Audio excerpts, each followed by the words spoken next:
Peace, peace, peace, fam. How is everyone doing? Happy Sunday. It is Sunday. Um, this is Oracle Deborah with the Oracle Deborah podcast on YouTube. How y'all feeling today?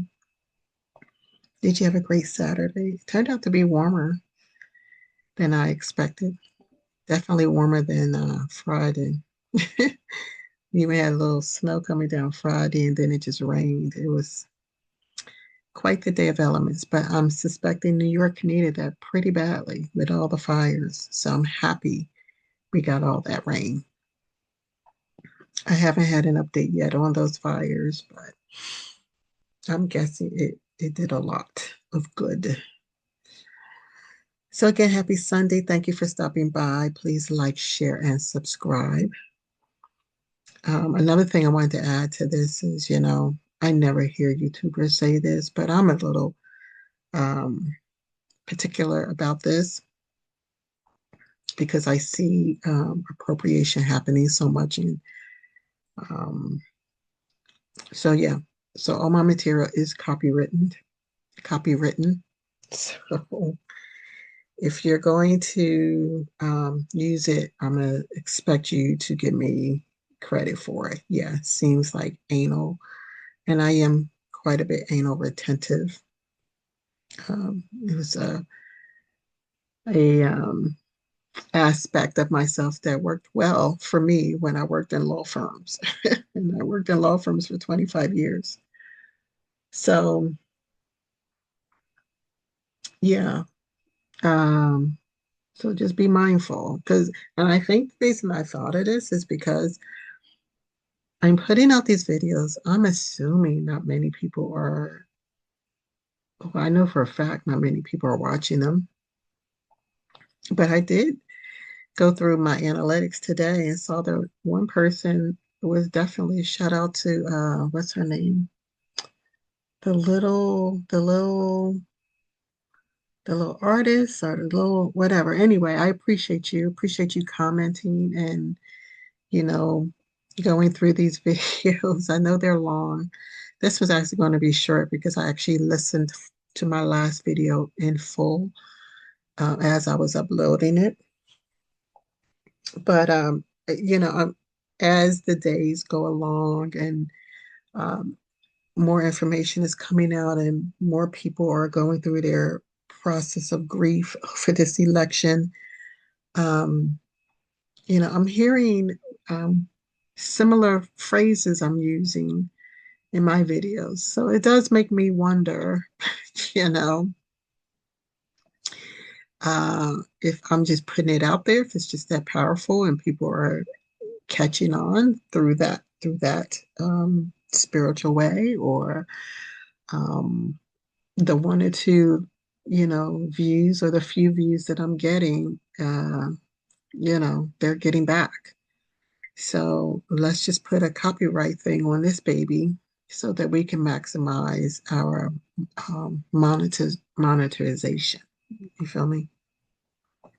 Because that's another way they steal wealth from us. It's by stealing our material and making it their own. Now, how many times have that happened to us? Okay, everywhere.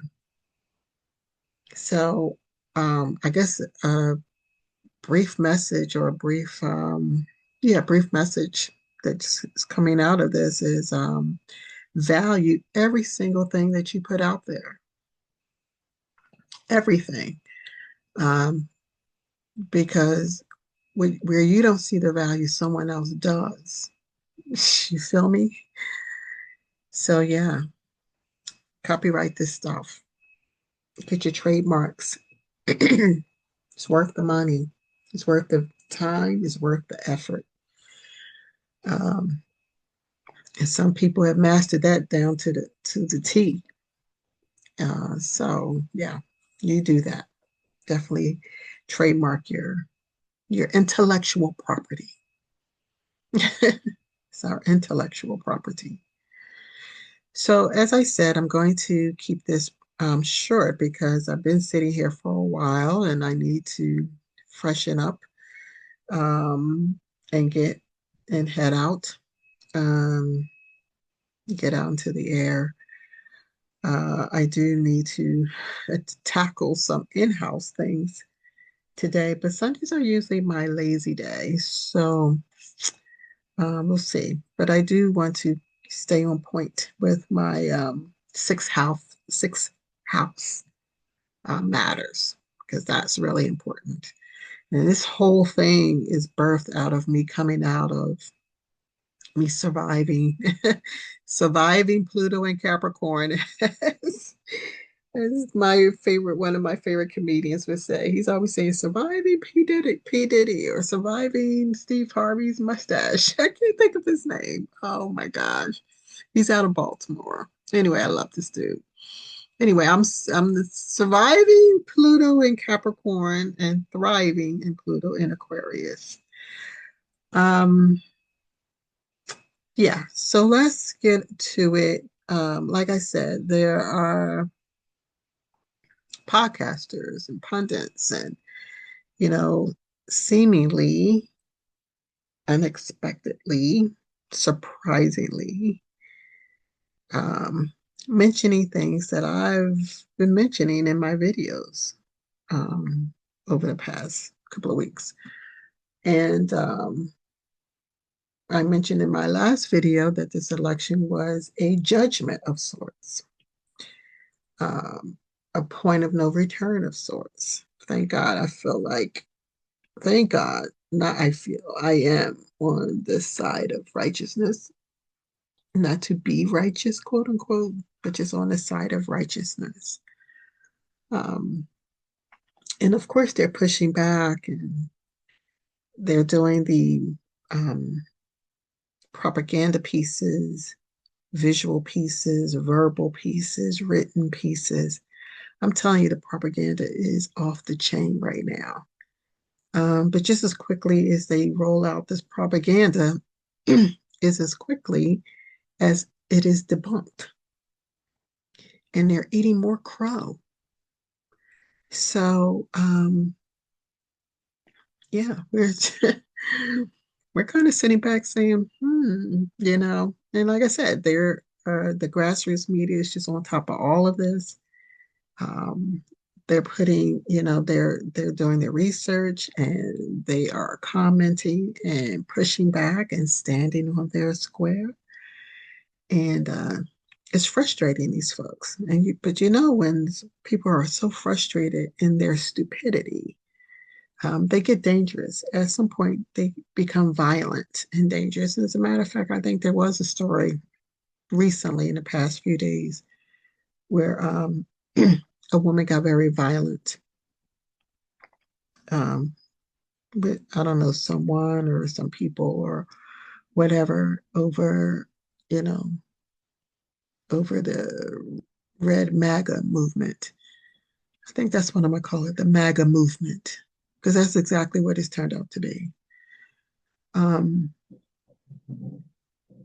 and I don't know why Kanye is coming up, and I'm remembering him in the Oval Office back in 2016, 2017, with the red hat on and saying, I love this dude.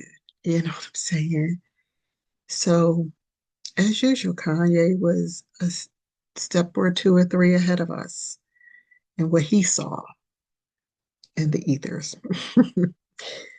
Took some of us a little bit to get past our stuff, I'll call it, to see for ourselves. This isn't a bandwagon thing. This is a movement where you have had to do the work and see for yourself. That's what this kind of movement is. There's no such thing. Yeah, the bandwagon thing doesn't apply here at all. At all. This is a get in the weeds, do the shadow work, you know, do the good work, as I call it, movement, uh, for your eyes to be adjusted and to see it for what it is. So, yes, we are a republic. This nation was founded as a republic, not a corporation. We are not employees. We're not slaves to the employees, though the documents we use, i.e., Social Security card, birth certificate, driver's licenses, all those for them state, yes, as a matter of fact, you are a part of the corporation. Um, but we're reinstituting the power of the republic. The U.S. is a corporation, in fact. It is. You can go online and see that for yourself. Um, but anyway, I feel like I'm digressing a lot and I'm getting into material that I don't have the research in front of me. And so I don't want to misspeak anything beyond what I've said before. I know for a fact that the US is a corporation. You feel me? And I also know for a fact that this isn't a bandwagon thing. MAGA is a movement, and you have to do the good work in order to see it for what it is. Okay? So if those folks are stuck on stupid, clearly they didn't do their shadow work. And that's your business. Okay. I'm also getting the image of the Black women sitting on top of a building watching the world burn and saying it's none of their business and calling it the 92%. So I don't know for sure let me see if I can do a quick, um, okay, that's fine. Let's see if we can do it this way. We don't want to minimize and mess this up.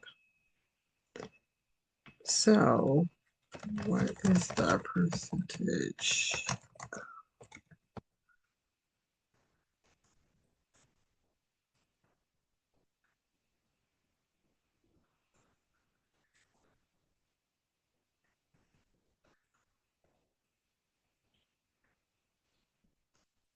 Um,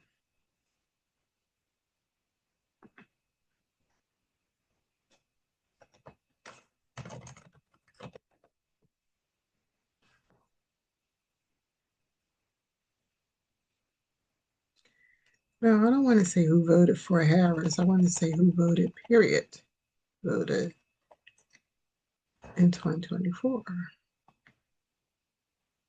And they're really, um,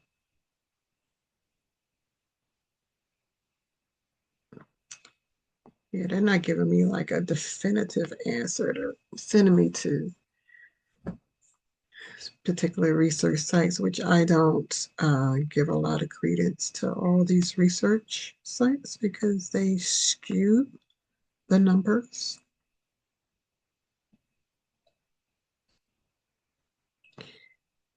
Let's see.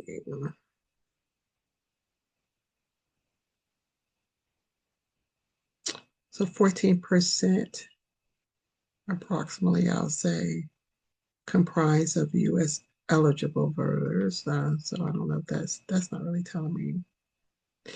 That's not telling me. That's not telling me. That's not. Yeah, it's a very direct question, but I can't seem to get an answer for. So I cannot um, I cannot confirm that this number is correct. I was told about a week or two ago that 50% of Blacks voted, period. I don't know that that is true. Okay. So if someone knows the exact percentage, definitely comment below and let me know who voted. But we do know that the percentage that did vote, 92% of the Black women voted for Harris. So that's what this picture was about. It had 92 on there, it had a few of these very elegant Black women sitting on top of a building with their glass of wine or whatever, watching things burn down. Um, and basically saying it's not their business, right? Because you all voted for this, for Trump, and this is what's going to happen. And there's that fear mongering. And I find it interesting that a large percentage of these women are Christians who attend church still with the swallowed group. And they have the same Bible that I reference from time to time. And in that same Bible, it says, pray for your leaders. And yet, and yet, how does that marketing propaganda reflect their Christian views and how staunch of a Christian they are, or how they follow what they say, like how they walk the walk as opposed to just talking the talk? You only pray for the leaders you wanted. Listen, we're all in this thing together, whether we like it or not. Hello. We're all in this thing together.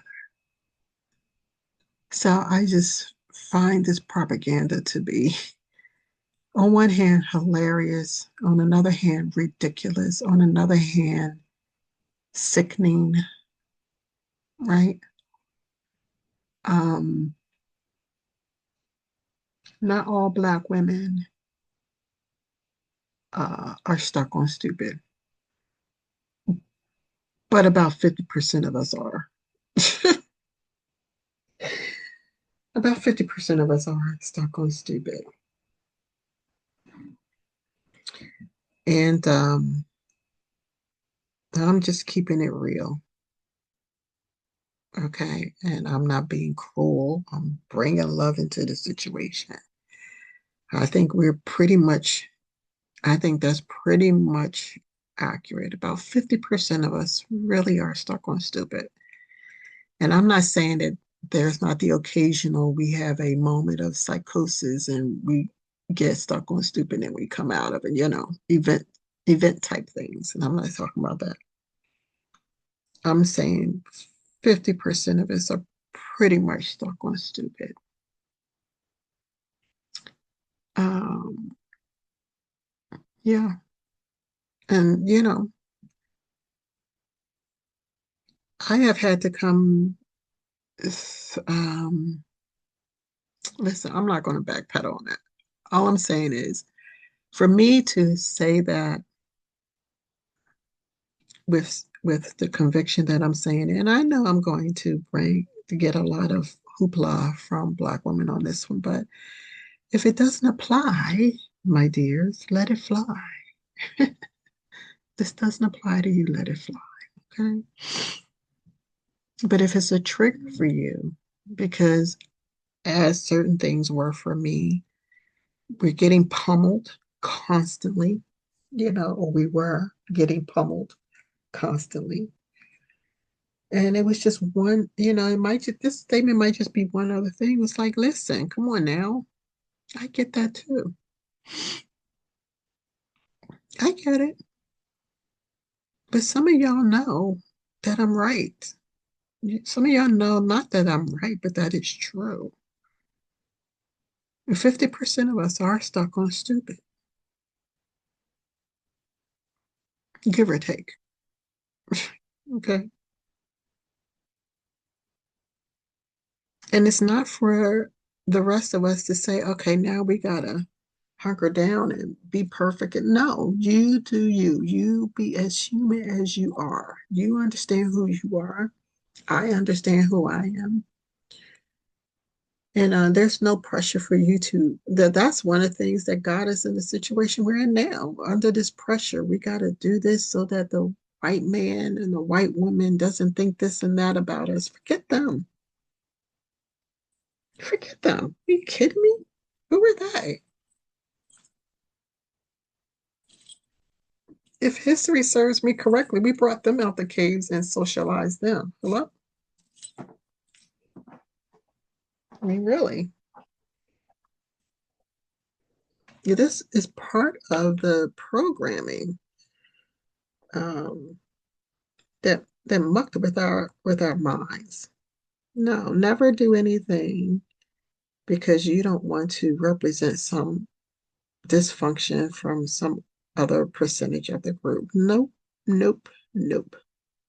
No, you do you. Everybody's going to have to do the work, and I mean everybody across the globe are going to have to do the work and be able to discern where someone is having a temporary moment of crises, psychoses, or just having a bad day, as opposed to someone just literally just being lost or stuck on stupid. And I'm not telling these women you need to do X, Y, Z. No, I'm absolutely not telling you that. I'm saying if that's where you are, that's just where you are.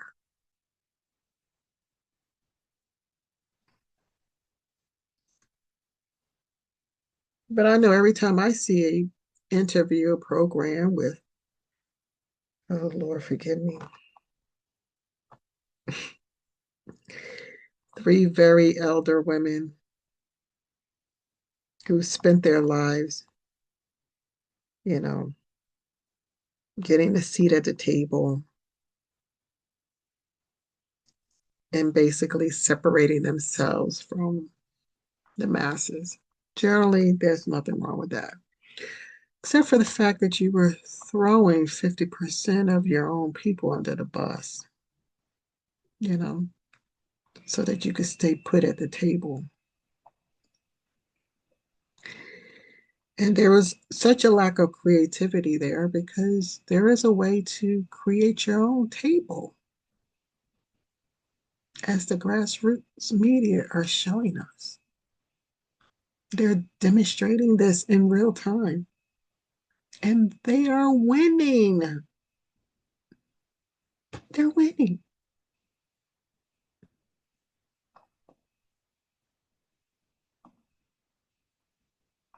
And when I hear things like, when someone poses a question like, well, what do you say about the $1.2 billion that Harris blew through in a matter of weeks? And I hear, that's good. I'm glad to hear it. I don't want to hear that money was left over. What? He's like, you throw whatever against the wall and see what sticks and see what doesn't. What? Are we talking about a system here that has been rooted and grounded in racism for decades, centuries? Not decades, centuries. And we come this far, and you decide that a woman of color, you're going to call her a Black woman, you're going to call her a Black American woman, whatever. You didn't say American, you just say Black, and we know that you skew Black too. So there's that part. But anyway, you come this far with a woman of color, which ironically, Sonny Hostin is now calling Harris a woman of color. Oh Lord, you can't make this stuff up. Anyway, you come this far in 2024, and you're saying, okay, we don't have a plan, we don't have an outline, we're just going to throw some things up against the wall and see what sticks. What? That is all the more reason why she should not have won. If you were doing that during the campaign just to win, what the hell could we have expected had she won? Do we not see the destruction of all this? Like, how do you make sense of that? Stuck on stupid. I I can't even, my mind can't even wrap around this elderly boomer woman saying this. Yep, she's a boomer.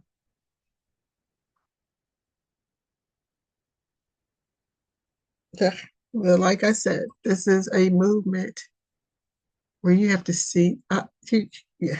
Anyway, I can't. I can't. All right, we're keeping this short. and sweet and to the point.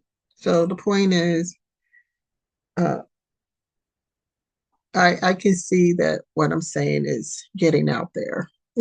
So as for me, I will absolutely keep going. Thank you to those who are liking and who are commenting. I appreciate your kindness and your comments and you bringing love into the situation and sharing, your experience as well. Um, Again, shout out to the grassroots media. I just uploaded your video, so giving you your flowers and your props as you deserve. Uh, to the rest of us, just keep going. We are definitely in the land of plenty. We are definitely have entered the land of plenty.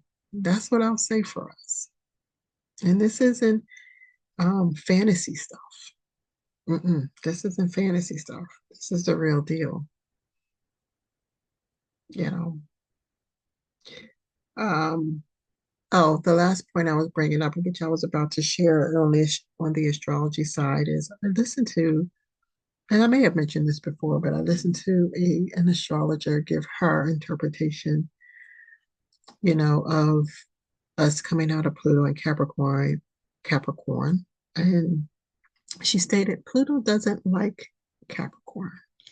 And again, I might have gone over all this, and I made a point to journal about that today, this morning. And yes, Pluto doesn't like Capricorn because, it's fixed.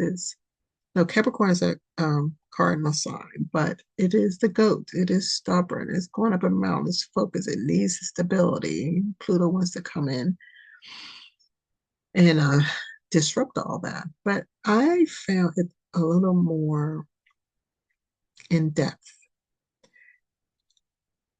Pluto didn't just did not like Capricorn. And in astrology, it says Pluto doesn't have a problem with Capricorn, but actually Pluto does.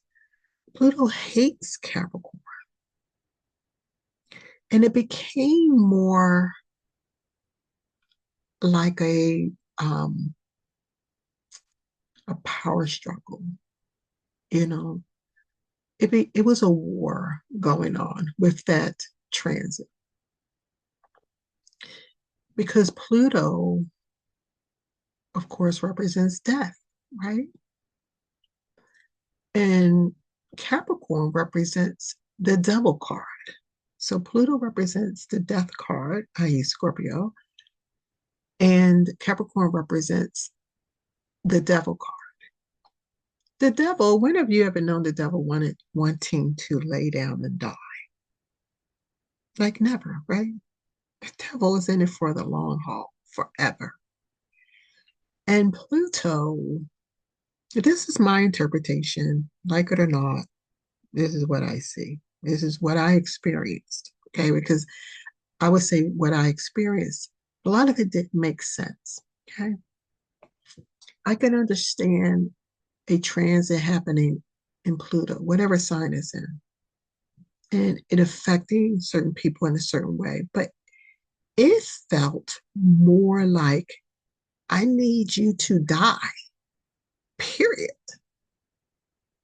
You feel me? Like it was like, and I know this is going to sound extreme, so forgive me. It was more like Pluto would not have been satisfied until Capricorn was just killed off, period. Because how do you, how does a planet restrict money flow, relationships, growth? Like it was, in a sense, kind of diabolical. Because at the very base of or core of every human being is I need you, it's not I need you, but it is the need for basic necessities. Okay. And this is well beyond nothing has to do with lazy or non-motivated, none of that.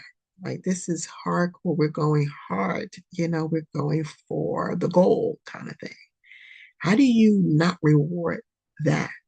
How do you stop that in its tracks and force the person to start all over again? How do you surround the person with energies that pretend um, collaboration only for it to be a farce? Like there is something pretty diabolical about that transit. And that's why it was so hard. That's why it affected so many of us Capricorns in that way. And not all the Capricorns, because some Capricorns have a heavy placement of Scorpio in their chart. And those were the ones that had more of a so-called normal experience with Pluto being here. Like, there may have been a death of a loved one. Okay, that's an event, that's a grievance, but they still thrive. They still got their money, they got their bag. They, even if they had to walk away from one career or one thing, they were able to pick up somewhere else. They still thrive. They still had collaborators around them. They still had loyalists around them. Like that's a normal Pluto in transit process.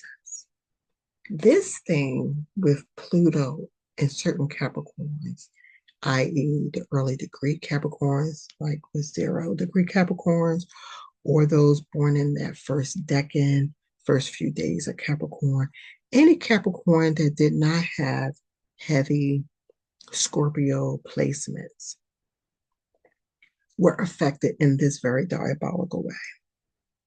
Now, in Vedic astrology, ironically, I am Scorpio rising.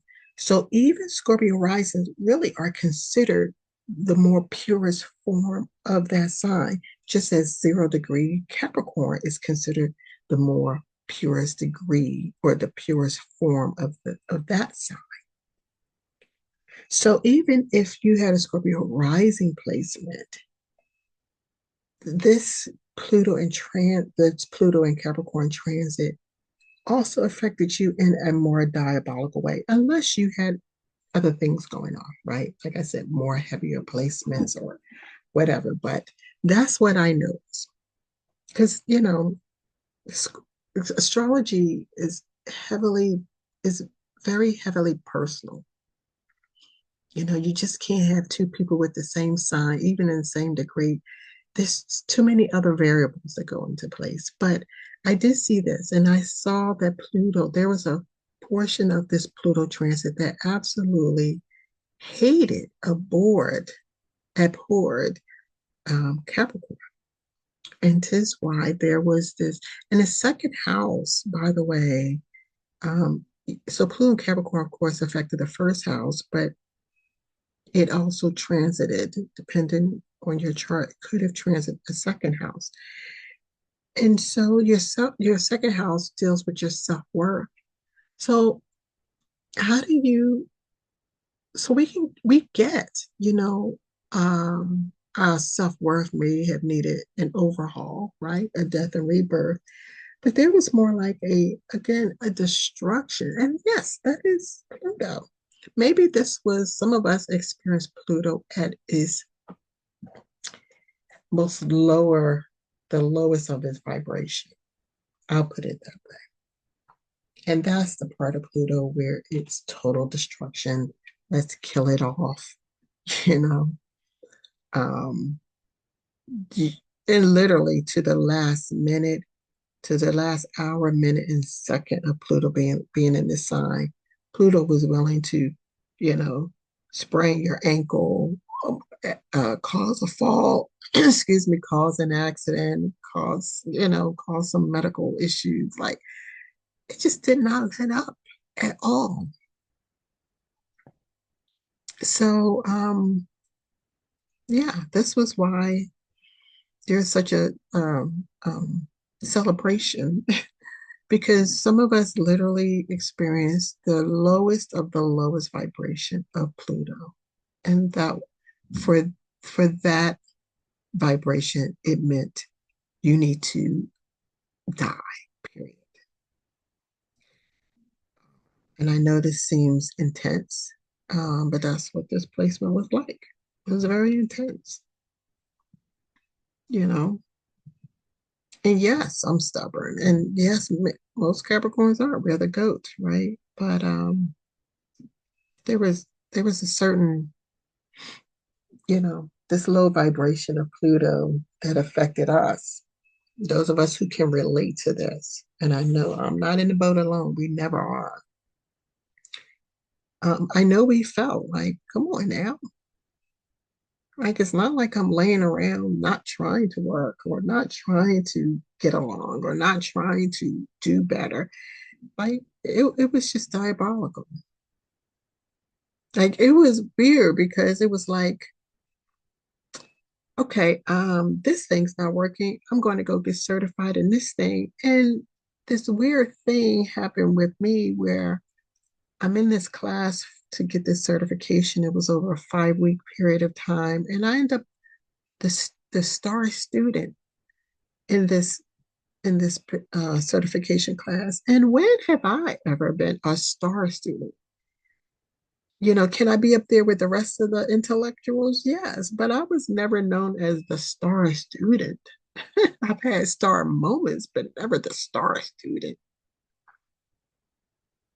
And to end up being a star student, and that was like, um, how would you put it? That was like dangling another carrot.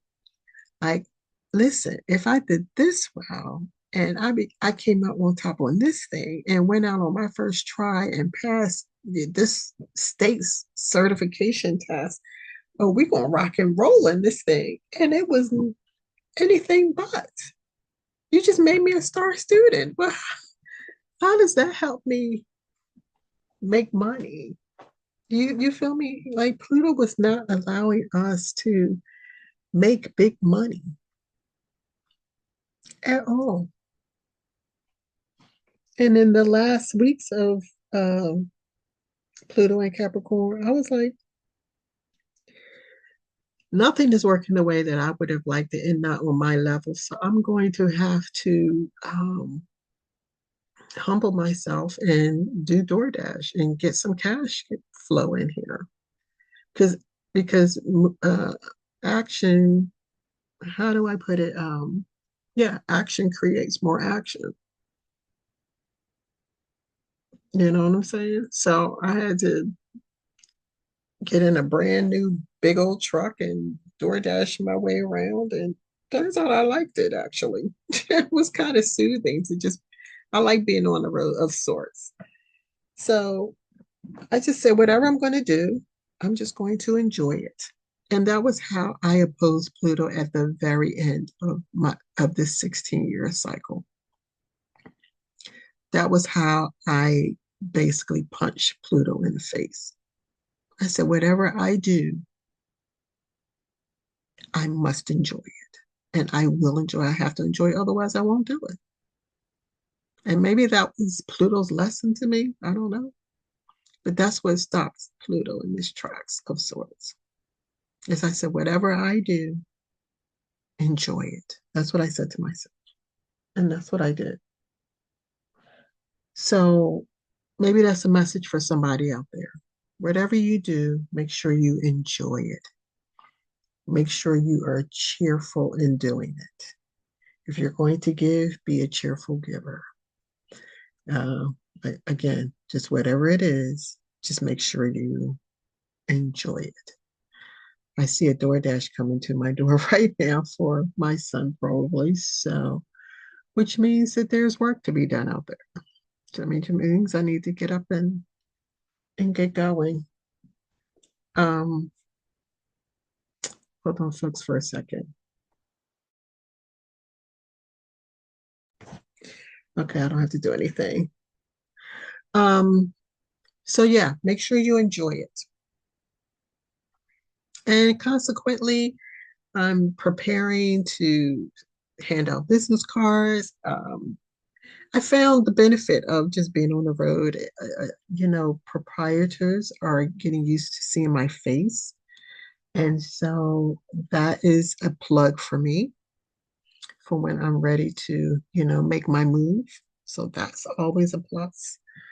Um, and it's a brilliant move if you think about it. And everybody's out here doing it. Young people, older people. The older man was in a pizza place one day. He was like, "Did you get your pizza bag?" I said, "No." And he said, they'll give them to you for free, meaning Pizza Hut. Pizza Hut will give you, I said, they'll give you a bag because, DoorDash was like, here, pay for a bag. And I was like, no, I really don't want to pay for a pizza bag. I don't know how long I'm going to be doing this. And sure enough, when my order was ready, I said, do you have a bag? And I said, like a, and they're like, oh yeah, they just handed me a bag. I was like, all right. And the guy said, and you made me more than one. He was so sweet. Older black gentleman, just sweet as pie. I wanted to give him a big old hug for that. And sure enough, I later got a pizza order, maybe the next day or so, and it was a huge order. And I said, "Did you have a bag?" And they said, "We sure do." So for as many bags as you need, that was a big plus for me. And yeah, it's just sweet older gentleman. So he was like me. He's like, I'm headed to retirement and doing what he has to do. We're all out here doing what we have to do to get to where we need to be. And there's no shame in that. And that maybe that was the other message, you know. Pluto, I think, I'm kind of working this out as I'm talking. Pluto might represent, well, if you have shame, I'm going to either reinforce it until I will, or put it like this, I will reinforce it until you get it. Maybe that's the key.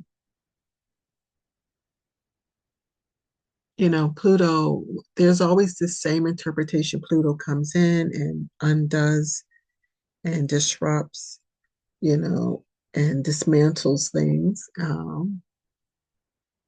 i.e., bring upon a death in order for there to be um, life again, or being reborn again, or phoenix rising from ashes again, which always applies with Pluto. But what I'm getting more of is, and maybe, whatever transit, wherever the moon is right now, I think it's in Virgo. I could be wrong. I think it's in Virgo. But anyway, which is why this reflection is going on. But I think more Pluto is, I will transform you, but if you're stuck on stupid, I'm going to reinforce the stupidity until you either just live it out, or you get so sick and tired of it that you figure it out. Now, that's a word. You either live it out or figure it out. And I guess I figured it out that whatever I do, see, these are messages I was getting seemingly from the Bible when I was a Bible scholar, be a cheerful giver. That was kind of hard for me when I'm a parent, I'm single now, and I have to watch how I spend and watch how I invest and all these things. And it's very hard to give up 10% of your salary when you're already established, and you have a little one that now you're fully responsible for, which your salary does not reflect. You're asking me to give up 10% of my salary. And the Bible says just be a cheerful giver. I think I heard these things, but did not understand these things. There was no overstanding of these phrases for me. So maybe that's why that transit hit me the way that it did, and hit a lot of us the way that it did. Because there was no inner inner understanding, or a deeper insight as to what it really meant.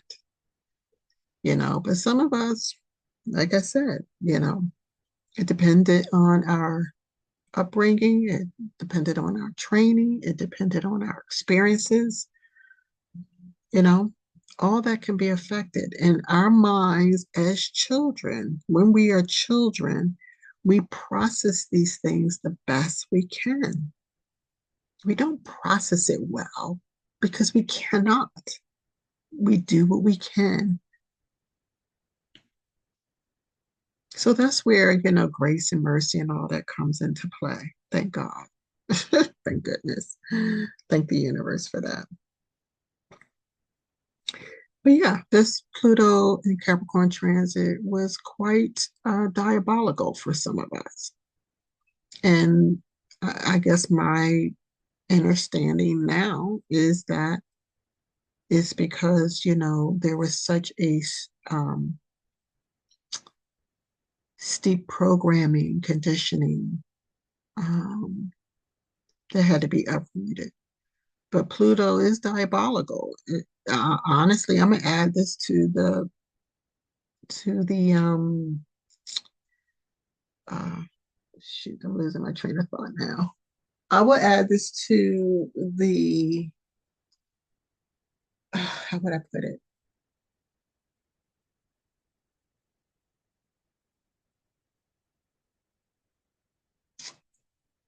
Or okay, I'm gonna have to go back to the basics. So as I will apply this to the description of Pluto, okay, how we describe Pluto and Pluto's transits. That's the word I was looking for. I would say that Pluto will come in, disrupt, dismantle, destroy, all that good stuff, and for to bring about a death in order to bring about a life and a rebirth. Okay. And Pluto will also come in, or maybe when he comes in, whatever areas that he deem or she deems, who knows, um, to be, maybe grounded in whatever the programming is or the conditioning is. I would even go so far as say Pluto comes in and says, I see this thing. It's not going to work. It needs to change. So, what I do is either going to keep you stuck on stupid until you learn to figure it out and not and unstick yourself. I actually like that better because if this is making sense, I like that better because it puts the power back in your pocket. It puts it back in your court, as opposed to Pluto coming in and doing to you, an outside thing coming in to do this to you, redeem you. How are we going to really learn from that? This is the energy from a planet. We're saying it comes in outside, comes in, sees some things that need to be worked on, undoes it for you, dismantles it for you, destroys it for you, till you're down to a nub, nothing, ground zero, and then decides to give you life again, to allow rebirth again, and then bring you out as a phoenix rising from the ashes again. You're doing nothing. You're just another puppet in that scenario. Oh my gosh, I'm dropping gems here. The universe is dropping gems in my lap right now. I don't think that's how it works. Because true power is when you take ownership and you stop looking outside of yourself and you go within, because that's where all the answers are. Tis why the house of the Lord is really your superconscious. It's where you want to be housed. It's where you want to operate from. Your superconscious, not a building outside of you that you have to go and travel to. It never works. It doesn't last. It's not sustainable. So the key here is that Pluto comes in reveals or shows or sees, I'll just put it that way, sees what needs to be undone, dismantled, destroyed,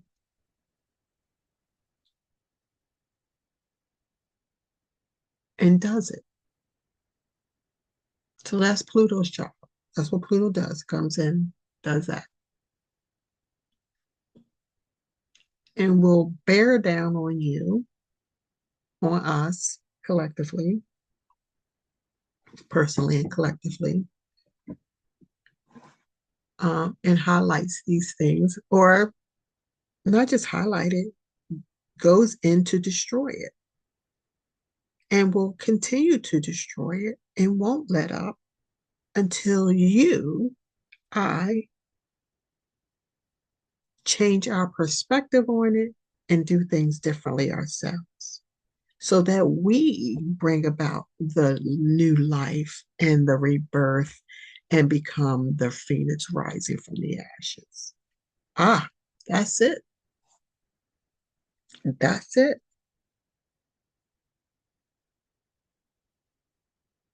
And Pluto will continue to bear down and destroy and won't allow any growth whatsoever. That's why this thing felt so diabolical. Because you figure, I see what you're doing. I'm learning, I'm streamlining, I'm fixing this, I'm doing that. But there is a portion of our mindsets that has to change in order for you to push back on Pluto. Pluto's a powerful planet, but you too are a powerful being. So that's the only way you get Pluto off your ass, basically,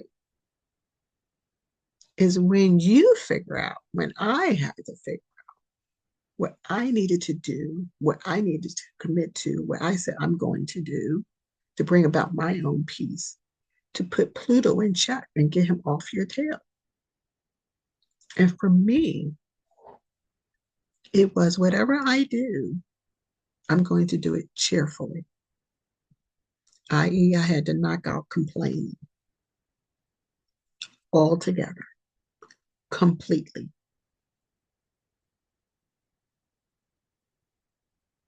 And it doesn't say you don't have a moment of an event that's frustrating or, other elements come into place and you're a little tired. But even then, you're like, you know what? I'm getting to the point.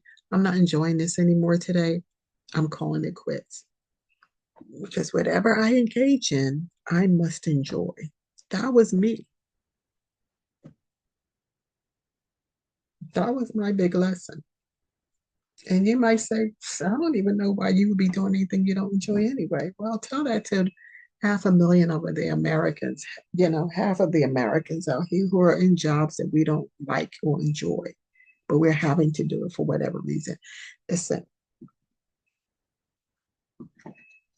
as a person with a lot of Sagittarius in my chart, and we like to travel, we like to go, we like to be on the move, we like our freedom. It's not always possible. You have to hunker down. And hunkering down, fine, we'll do it and we do it well, but it doesn't mean we necessarily enjoy it. It doesn't mean we're not always looking for autonomy in our spaces. And again, sometimes we take situations and the way we process it, not even just as children, but as adults. However, we process it may not be for our highest and best good. Just human. Gosh, how else can I put this? We're human. Most of us. Most of us. But that would be my newer description of Pluto. If you want life, if you want a rebirth, if you want to change, okay, and you haven't been able to do it on your own, or you tried it, didn't stick, then I'm going to come in and dismantle your stability. I'm going to destroy everything around you, everything and everyone, and leave you isolated and let you figure it out. And honestly, that shows us we have power. that shows us our power. Because if we have to come up against one-on-one with Pluto in our first house, second house, or whatever house, that's affecting us the most, then that says a lot about us. That says, you know, it really shows us how much power we have. And all of us can benefit from that. I think I even wrote it on my vision board this year. I have more power than I understand that I do. I think that was a message on my vision board. I am more powerful than I think I am. And I actually am. So, yeah, I know this was kind of jumbled because I was working it out in real time here. But that's my explanation of how Pluto was operating in Capricorn during this 16-year transit. It was brutal. It felt diabolical, but I had the power to stop it. I didn't figure it out until the very end, but I did figure it out.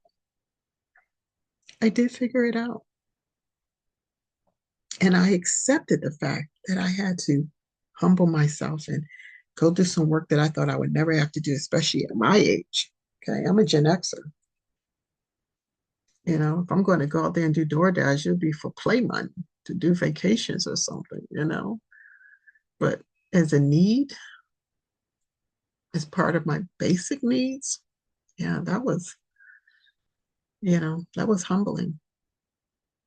And I kept it quiet under wraps until I can wrap my own brain around it. And then I was like, there's nothing to be ashamed of. Honestly, it is not. It's good, honest work. It's good. You can make good money. And it can be daunting sometimes, you know. And it makes no sense. DoorDash makes no sense. You can go further out, even go in a grocery store, do all the shopping, and literally get pennies on a dollar. Like literally, I ended up taking this assignment, and it was like less than $8. It was the most humiliating. And I was just, no tips, nothing. And you're just like, you got to be kidding me. And then you go like a quarter mile up the road on another assignment and get $15. And you're like, this makes no sense. So there's no rhyme or reason with DoorDash, but you just know that it works when it works and it doesn't when it doesn't. You know, however that algorithm works. But all in all, there's no shame in it. And even my manager at my little part-time place, he was like, well, I did Instacart for a while. So, people do what they have to do. And the key thing for me was there was more out there to do to bring in that immediate cash than the work that I was doing. That was dead at this point, because Pluto literally in the end just killed off my main business, which is I call my baby. You know, there was no movement in the other spheres. So, I was like, and the part-time work is just part-time. It wasn't meant to be a need in that sense. So, yeah, I was like, well, I definitely don't want to do Uber again. I think I was kind of my sour taste in my mouth, in my spirit with Uber and picking up drunks and people who were doing drugs. It just wasn't for me.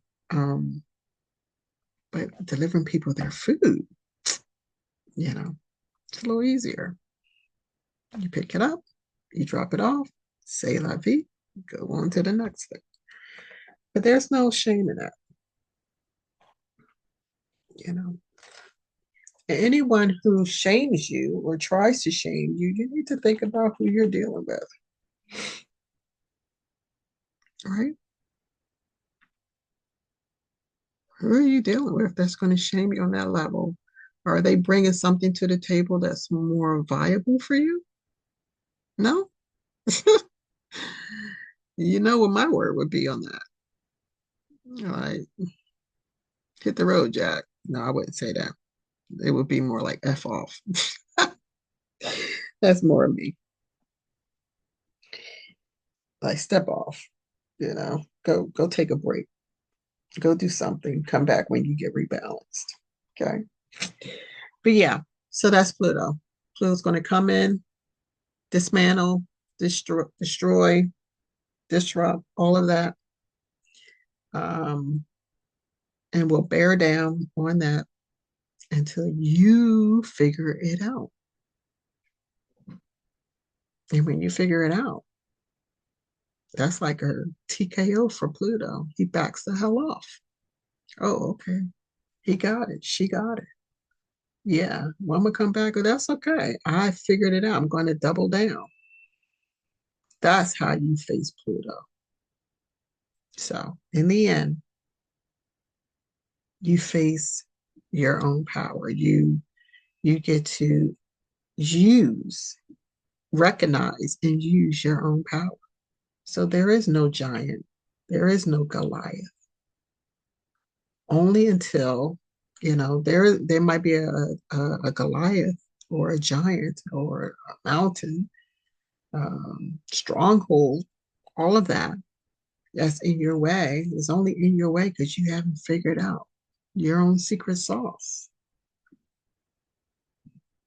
you know? So we have the power. We are the giant. We are the mountain. We are the Goliath. We are Pluto. How about that? We are Pluto. Mm, more juiciness. All right. As usual, I never want to let it go, but I have to.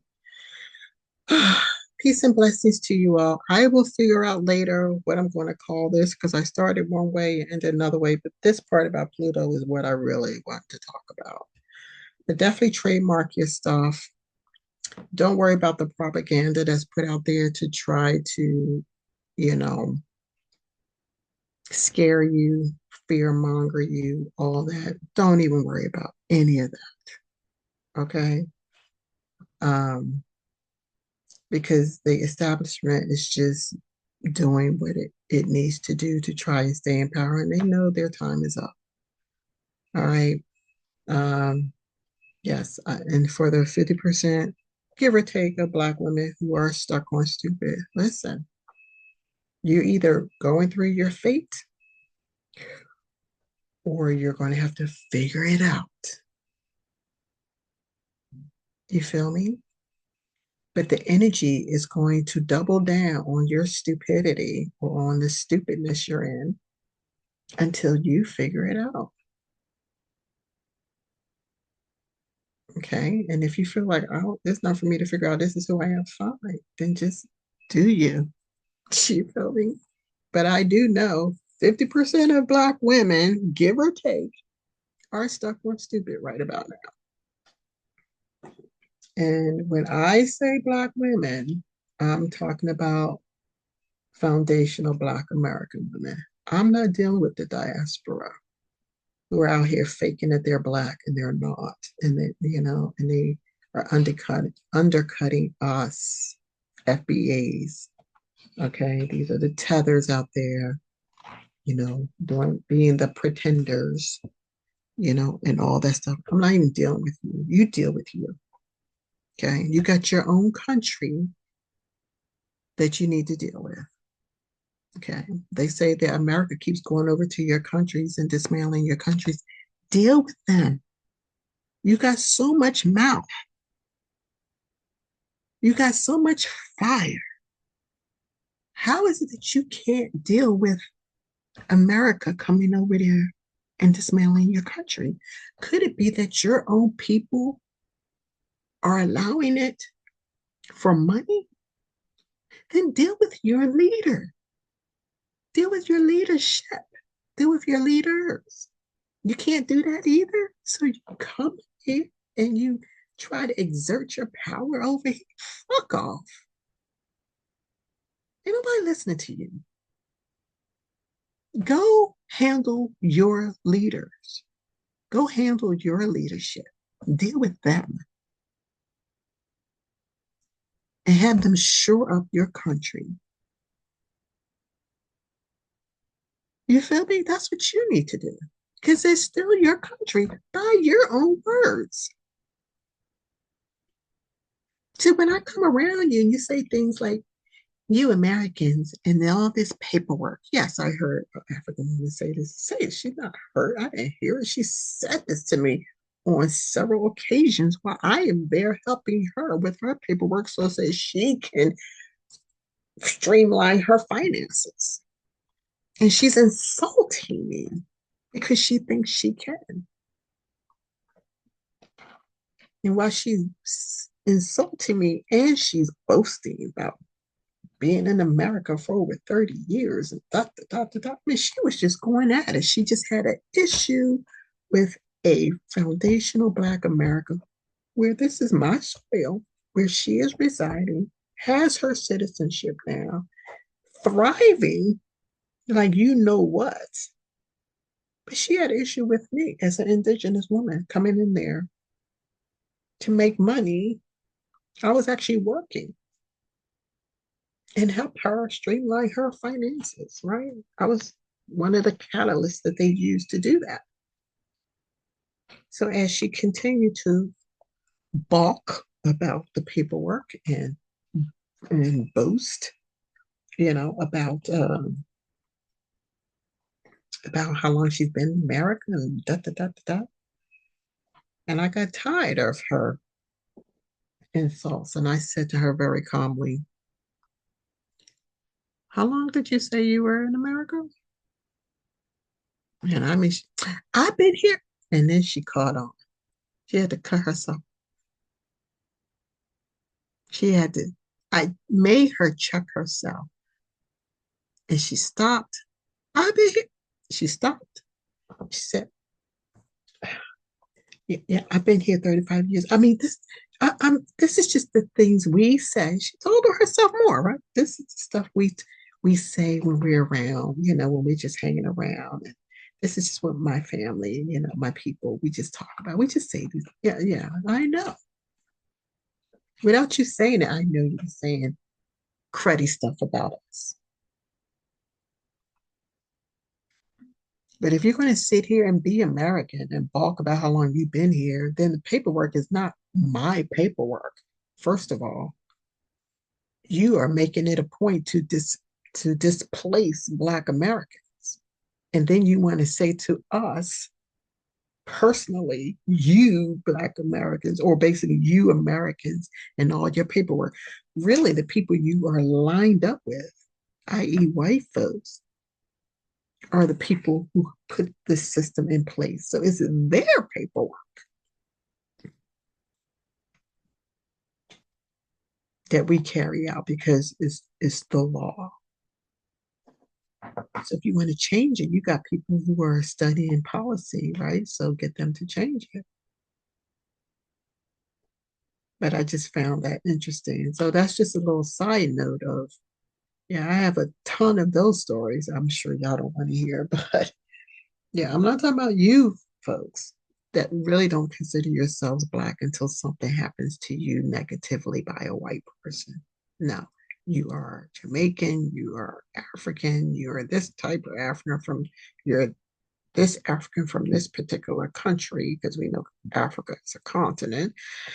And Africa was not even always called Africa, and that's a whole nother story in and of itself. But yeah, I'm not talking to you folks.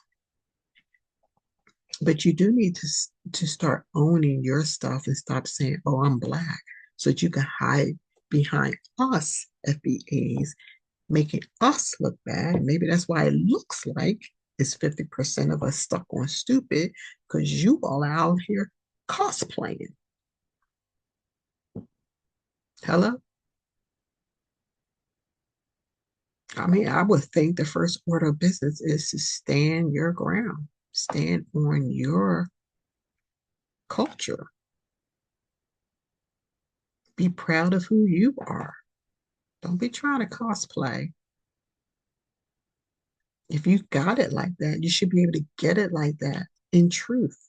Bring love into the situation.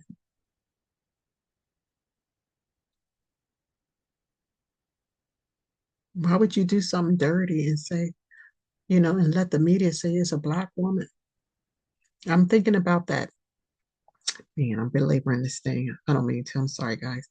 I'm thinking about this situation in Philadelphia where the Chinese person in the store beats up on the black woman and the brothers come to her defense and they want to boycott the store and then they put a 50% sign up there saying 50% off all hair and then the line is wrapped around the corner with black women, but they weren't really black women, I heard. Most of those women were African. See that? See the lies there? You're part of the fake news. This is what fake news does. This is what fake news does.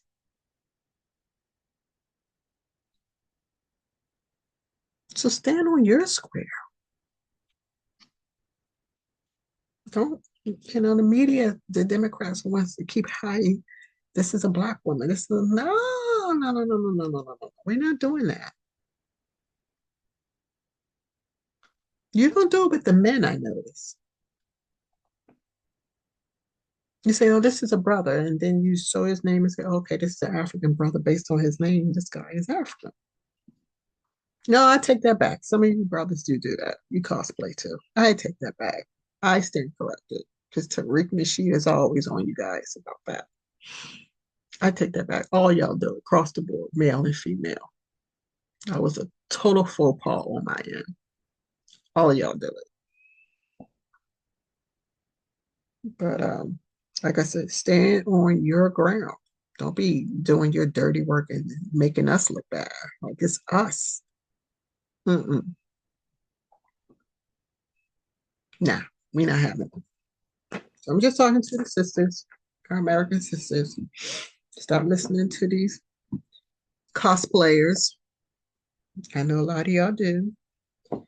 And white America likes to tag young black women and get y'all all delusional about, how much power y'all have. And really, they just using y'all to condition and program you until, they decide, at age so and so, usually by the time you have a baby and your relationship doesn't work out, that's when they show their true colors and tell you how they really feel about you.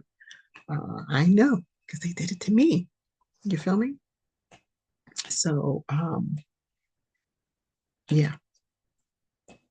But again, this is your opportunity to acknowledge and see your own power and figure it out. Figure it out. But a lot of us, we've graduated. A lot of us have never even been in that realm before. But we're seeing. And quite frankly, I've been seeing for a long time, but I just didn't have an out. And now I do. Um, and it's the same for most of y'all. All right. I need to get out of here. I can't believe I did this. Love you. Appreciate you. I will figure out a title, but keep doing what you're doing. Keep doing what you're doing. It's working. If you find that what you're doing is not working, do your shadow work. All right. There's always grace in these things. All right. Peace and love. Keep love into the situation. And may your smile shine as bright as the star that you are. All right. Love you guys. Bye.